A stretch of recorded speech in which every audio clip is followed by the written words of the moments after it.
अस्सलामु अलैकुम रहमतुल्लाहि व बरकातुहू।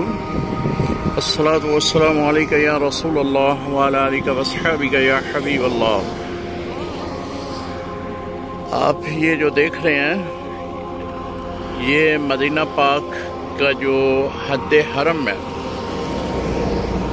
वो बताया गया है। इसमें नबी अलैहिस्सलातु वस्सलाम की एक हदीस मुबारक है जो कि हज़रत अबू हुरैरा रज़ी अल्लाह ताला अन्हु ने जिसके रावी हैं, आपने फरमाया कि हुज़ूर अलैहिस्सलातु वस्सलाम ने फरमाया कि मदीना मुनव्वरा में ताउन मरस जो है वो दाखिल नहीं हो सकती।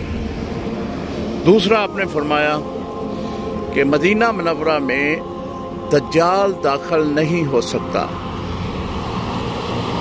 सहाबा इकराम ने अर्ज़ की कि या रसूलल्लाह सल्लल्लाहु अलैहि वसल्लम इसकी क्या वजह? तो आपने फरमाया कि जो मदीना मुनव्वरा की हद है उसके ऊपर अल्लाह ताला ने फरिश्ते मुकर्रर किए हैं। वो फरिश्ते ताउन मरस और दज्जाल को जो मदीना का हरम है उसमें दाखिल नहीं होने देंगे। और ये जो है आप देख रहे हैं ये मदीने के हरम की हद जो है उसको ज़ाहिर करता है।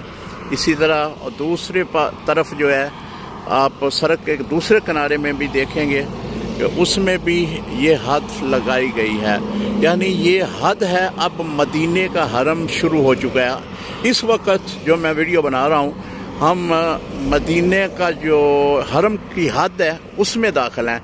जो दूसरी तरफ है वो अभी उस जगह पे यानी हद हरम से वो जगह बाहर है और ये जो है हद हरम के अंदर है।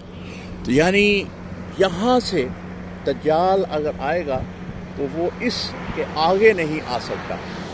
इसी तरह ताउन मरज़ के बारे में हज़ूर अलैहिस्सलाम ने फरमाया कि ताउन मरज़ भी जो है इससे आगे नहीं आ सकती। क्यों? इसलिए कि अल्लाह ताला ने यहाँ पे फरिश्ते कायम किए हुए हैं जो दज्जाल को भी और ताउन मरज़ को भी मदीने की हदूद में दाखिल नहीं होने देंगे।